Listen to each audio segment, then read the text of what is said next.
हे घे 500 आणि मतदान दादालाच पडलं पाहिजे बरं का. ओ मुकुल शेठ, टेन्शन ना घेऊ. दादाच निवडून येते ना. लक्ष राहू द्या. हो काय टेन्शन ना घेऊ. हा इकडे हो. हे बघ भाई, मी काय लय मोठा माणूस नाही, मला बी गरिबीची जाणीव आहे.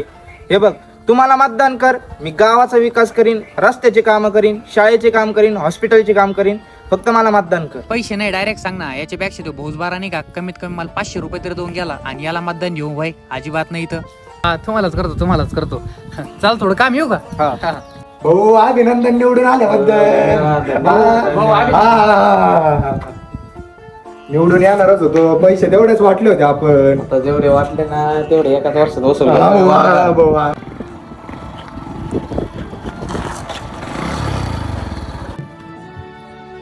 माझा मुलगा कुठे. आपल्या गावात आधीच रस्ते नाही, त्यात तुमचा ऍक्सिडेंट झालं, त्यांना आणण्यातच वेळ गेला हो.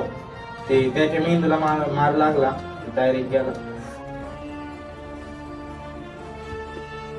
जर त्या मतदानाच्या वेळी 500 रुपयासाठी मी माझा स्वाभिमान गहाण नसता ठेवला तर आज माझा लाख मोलाचा मुलगा जिवंत असता.